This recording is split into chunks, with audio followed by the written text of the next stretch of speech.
9. bab. E'tiqodchilar uchun to'planadigan bu iyoni to'g'riliq sizlarga xat yozib berishimning hojati yo'q. Chunki yordam berishda qizg'in ekanliginglarni bilaman. Men Makedoniyadagi e'tiqodchilar oldida Yunon o'lkasidagi sizlarning o'tgan yildan beri iyoni berishga tayyor ekanliginglardan maqtanib keldim. Dal sizlarning bu qizg'inliginglar ularning ko'pchiligini iyoni to'plash uchun qo'zg'atdi. Bu ishda sizlar bilan maqtanishimning quruq gap bo'lib qolmasligi uchun sizlarni mening ilqinim bo'yicha tayyorlik qilib tutsin deb bu 3 qarindoshni yeninglarga avatmoqchiman.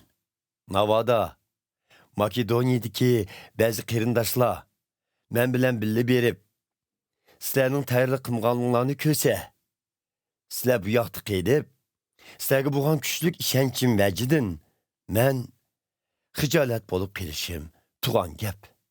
Shu sababdan sizlarning berishga va'da qilgan mardlarcha iyonanglarni oldin ola tayyor qilishinglar uchun bu qarindoshlarning yeninglarga bizdan avval berishini zarur topdim.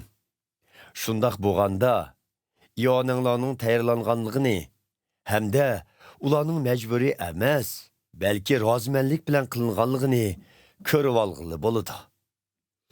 Esinglarda bo'lsinki, oz terg'an, oz oladi. Ko'p terg'an, ko'p oladi. Har kim qiynalib turib yoki majburiy holda emas, o'z ko'nglidan niyat qilgani bo'yicha bersin. Chunki Xudo xushallik bilan berguchini yaxshi ko'radi. Xudo sizlarning ehtiyojinglarni qondirishga qodirdir. Shundoq bo'lg'achqa har doim har qanday ahvol ostida ehtiyojinglar qondirilib, boshqalarga xayr saxovatlik bo'la olaysizlar. Muqaddas yozmalarda yozilganidek, u yo'qsullarga mardlarcha sadaqa berar.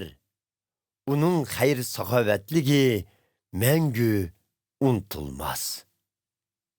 Dehqonga terg'ili uruq, yegili oziq ato qilgan Xudo sizlarning hojatmanlarga texmu mardlik bilan beralishinglar uchun sizlarda borni ko'paytidi.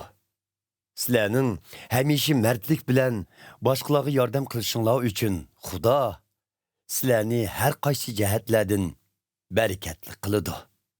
Biz sizlarning iyonanglarni ehtiyojli bo'lganlarga berganimizda ular Xudoga tashakkurlar aytadi. Sizlar qilgan bu yordam Yerusalimdagi e'tiqodchilarning ehtiyojini qondirib qolmay, ularning Xudoga bo'lgan shukrlarini texmo oshirdi. Sizlarning bu qitimki iyonanglar e'tiqodinglarning haqiqiy ekanligining isbotidir. Kishilar sizlarning o'zinglar e'tirof qilgan Ayso Masih haqidagi xushxabarga sodiq bo'lganliginglar, shundoqla mol-mulkinglarni o'zlari va ko'pchilik bilan mardlarcha o'rtoqlashganliginglar uchun Xudoni ulug'laydi. Bular Xudo sizlarga ato qilgan favqulodda mehr shafqat sababidan sizlarga ishtiyoq bog'lab, sizlarga duo qilmoqda. Til bilan tasvirligili bo'lmaydigan iltifoti, ya'ni o'z o'g'lini ato qilgani uchun Xudoga shukrlar bo'lg'ay.